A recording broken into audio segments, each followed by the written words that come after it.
Assalamualaikum warahmatullahi wabarakatuh. Balik lagi bersama saya Abdul Fajri. Kali ini saya ingin membuat sebuah tutorial mengenai cara mengakses mata pelajaran pada aplikasi e-learning. Seperti biasanya saya menggunakan e-learning SMK SPS jika adik-adik di sini menggunakan e-learning SMP IB bisa akses sesuai alamat, atau SMK IB juga bisa akses sesuai alamat. Misalkan SMK Ibnu Khaldun, kita klik saja di sini smk.ibnukhaldun.cirebon.schah.id. Atau di sini saya menggunakan SPS saja. Kita coba masuk sebagai siswa.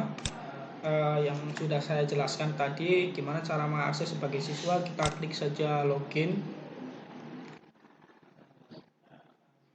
Kita klik saja loginnya di sini. Setelah kita klik login, di sini ada tulisan bisnis daring, yaitu ini adalah bagian dari mata pelajaran. Kita klik saja bisnis daring, misalnya kita tunggu saja. Nah, di sini juga ada dokumen, learning pad, link, chat, user, tes, dan sebagainya. Nah, ini fungsinya apa sih di dalam sebuah dokumen? Itu ada yang namanya berisi kumpulan tentang dokumen, misalkan dokumen berbentuk PDF atau berbentuk Excel dan sebagainya. Kita coba lihat saja di sini. Nah, di sini juga ada berbentuk PDF, di mana PDF itu adalah bagian dari materi. Setelah kita klik download, kita juga bisa buka di sini, bisa buka materi yang itu. Jadi kita bisa download saja. Nah, di sini juga ada sebuah ukurannya, yaitu 95 MB. Kita juga diklik di sini.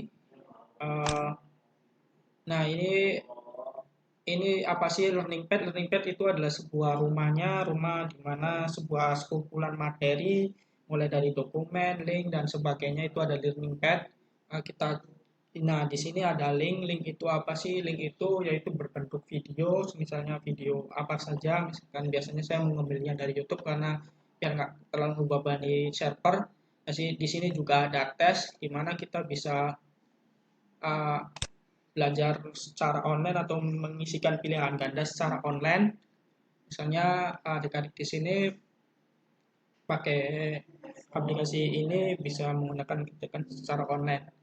Nah, di sini juga ada assignment. Assignment itu apa sih? Assignment itu adalah salah satu bagian dari komponen e-learning di sini. Assignment itu bertugas mengumpulkan video. Nanti saya akan jelaskan video di sesi berikutnya. Kemudian saya membuat sebuah sesi 3 untuk siswa, untuk adik-adik biar nggak kebingungan juga ketika mengakses materi atau mengakses aplikasi e-learning yang satu ini. Nah, di sini kita klik saja masuk di learning pad yang saya jelaskan tadi. Learning pad itu sebuah bagian dari rumahnya aplikasi. Klik saja di sini, ada pertemuan ke satu. Nanti kalau biasanya guru-guru itu akan membuat sampai pertemuan 10 atau sampai 16. Mungkin dari pihak gurunya masing-masing akan ditentukan berapa setiap pertemuannya. Di sini saya mendemokannya saja, jadi saya buat pertemuan ke satu. Kita klik di sini pertemuan ke satu.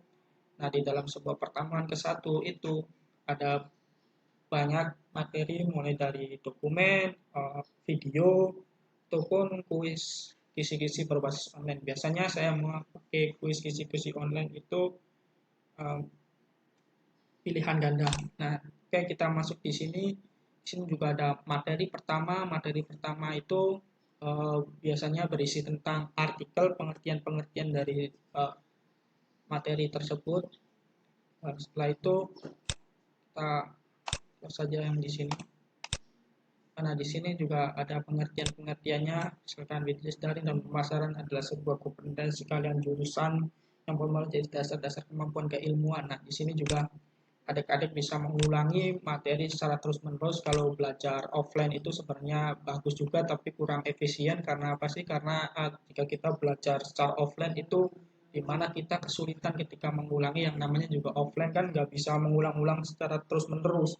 Misalnya kalau kurang paham nanya, belum tentu kalau si gurunya bisa menjawab. Kan kalau guru kan banyak juga kesibukan di luar sana, jadi nggak nggak bisa menjawab. Kadang kalau lagi ada di rumah, berbeda dengan kita belajar online itu kita bisa mengulang-ulang terus.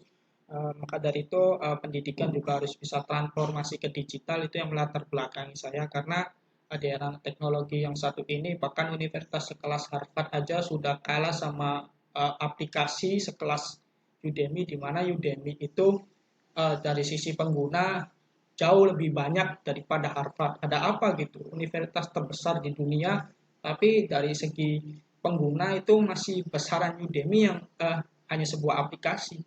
Ada juga salah satu gerai kayak CSP dan sebagainya, dari segi kelengkapan itu kalah sama Tokopedia, di mana Tokopedia itu nggak punya toko fisik. Begitu pula dengan Gojek, nggak punya motor, tapi dari segi market cap itu mengalahkan Garuda Indonesia yang punya pesawat yang harganya sampai miliaran bahkan ratusan miliar. Nah, maka dari itu saya dari tim Sintak menganjurkan untuk adik-adik bisa transformasi ke digital agar kedepannya itu bisa bersaing di dunia luar dan sudah terbiasa menggunakan sebuah perangkat teknologi. Nah, kita lanjut saja di sini. Kita klik materi untuk PDF. Nah, PDF itu sama seperti materi yang pertama, cuman bedanya di sini bisa di-download, bisa diunduh dan dibaca secara ulang-ulang. Nah, di sini juga uh, apa itu bisnis daring? Apa itu bisnis daring? Itu saya menyisipkannya dalam format berbentuk video, di mana adik-adik bisa selain membaca berbentuk PDF atau pengertian berbentuk artikel, adik-adik di sini juga bisa membaca, bukan membaca, maksudnya menonton video secara online. Di sini juga saya dinonaktifkan, nanti bisa saya aktifkan.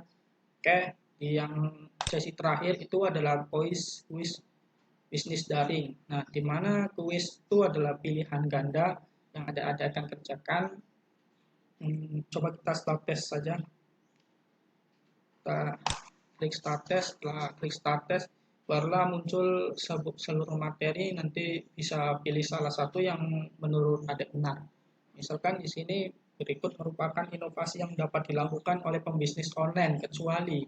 Nah, kita klik saja yang menetapkan, karena sudah saya setting di sini. Kita klikkan, kemudian saya mengisinya satu karena untuk demo juga.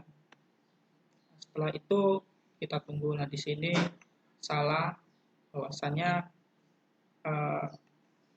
yang saya pilih itu bukan yang menetapkan, tapi yang harusnya membuat akun lapak yang bisa didelivery 1 jam.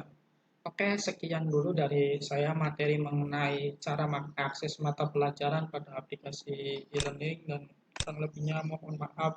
Wassalamualaikum warahmatullahi wabarakatuh.